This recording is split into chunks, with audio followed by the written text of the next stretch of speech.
আপনার হয়তোবা ভিডিও বানানোর অনেক শখ। কিন্তু আপনাকে যদি বলি যে, আপনি ভিডিও তাহলে বানান না কেন? শুরু কেন করেন না?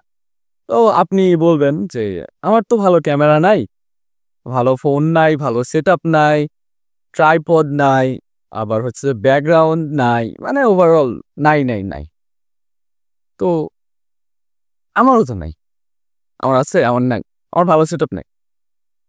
আমি অনেকগুলো ভিডিওতে দেখাইছি। আমার রুমেও তো অনেকগুলো ভিডিও করছি। তো আপনারা তো দেখছেন যে আমার তো ভালো সেটআপ নাই। তো আমি কিভাবে চালায় যাইতেছি? আমার কথা বাদই দিলাম। অন্যান্য যারা বড় পর্যায়ে আছে মানে কনটেন্ট ক্রিয়েশন এর জার্নিতে যারা এখন উচ্চ পর্যায়ে বা সফল হিসেবে যাদেরকে গণ্য করা হয় বর্তমানে, তাদের কি একেবারে খুব জাঁকজমক হাই কোয়ালিটি সেটআপ ছিল? ছিল না কিন্তু। আপনি দেখেন, ছিল না। তাদের যা কিছু ছিল তারা ওইগুলো দিয়ে শুরু করছে। তো ভিডিও বানানোর জন্য বা কনটেন্ট ক্রিয়েট করার জন্য মূলত মেইন জিনিসটা কি? কি দরকার? মাইন্ডসেট? মাইন্ডসেট দরকার? নাকি আপনার ভালো ক্যামেরা, ভালো ট্রাইপড, ভালো ব্যাকগ্রাউন্ড দরকার?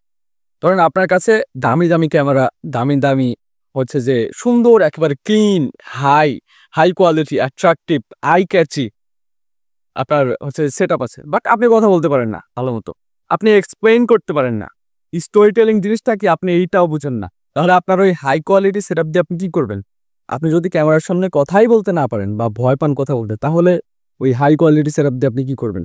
তো আপনি যদি শুরু করতে চান কনটেন্ট ক্রিয়েশন, তো এত বেশি procrastinate কইরেন না, এত বেশি চিন্তা ভাবনা কইরেন না। জাস্ট যেটাই আছে ওটাই দিয়ে জাস্ট শুরু করেন। আস্তে হয়ে যাবে দেখবেন।